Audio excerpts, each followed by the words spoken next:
What we're actually seeing is the systematic implementation of the fall of the republic and the rise of the corporation of the United States. Every major event is a step in the ladder to achieve that end. COVID is just another rung in the ladder, which is why there's a deliberate mixing of all the wordplay, right? I mean, we should stop calling it, quarantine. That's a term designated for people that are verified sick. This is a house arrest mandated by the state. You should stop calling it, social distancing. There's nothing social about forced isolation. We should stop saying safer at home when millions of Americans don't have basic necessities adequate to fit their needs. It assumes that everybody's home is equally as safe as the people that are making the statements. We should stop saying, this is for the greater good, right? When you close the economy, killing millions of businesses that families have worked generations to establish, that's anything but good. We should stop saying this is the new normal. That's just blatant mind control drivel. There's nothing normal about forced isolation, treating your neighbor like they have the plague, breathing your own bodily waste, wearing masks, living in constant fear of contamination. That's normal. I mean, after all, if the virus is so deadly, why hasn't it wiped out the homeless who don't social distance, wash themselves regularly, let alone, live in or have access to a sterile environment? Last year, 1.5 million people died of tuberculosis. Why were you not wearing a mask during the tuberculosis pandemic?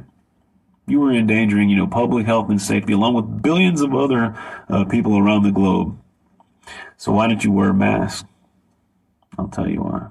Because the mainstream media didn't tell you to wear a mask. Right?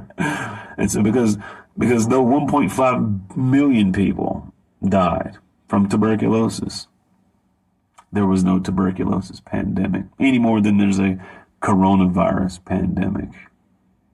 What you're really participating in is a beta test for AI systems and facial recognition. See, these cameras work best when people are, distance apart. Now they're actually testing through machine learning how to recognize, a face that's partially covered. It's also a way to easily determine who's compliant and who's not. Who does the propaganda work on and who it doesn't? Now get this, there's some ironies that are here, right? A society that kills millions of babies a year for convenience has shut itself down to prevent adults from dying. People that on the one hand slaughter babies in the womb by the millions are now preaching to the masses about the sanctity of human life. It's double speak, double talk. It's the two doctrine policy, one for the initiated, one for the uninitiated, one for the inner circle, another for the masses.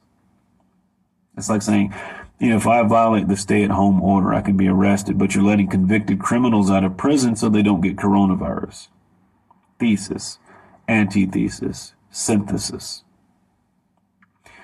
If there's a real pandemic, does it require, faulty virus models, rigged test results, 81% false positives, inaccurate news reporting, staged hospital overruns, manipulated death certificates? Nope. When the government shuts down, millions of small businesses, but doesn't lay off any government employees, it's not about the health. When the state bans dentists from practicing, but deems it necessary for abortion clinics to stay open, it's not about your health. When the state prevents you from buying seeds for your garden, but allows you to purchase lottery tickets, it's not about your health. An institution that, has the ability to destroy all of Earth through, alleged nuclear warfare should not regulate personal self-defense.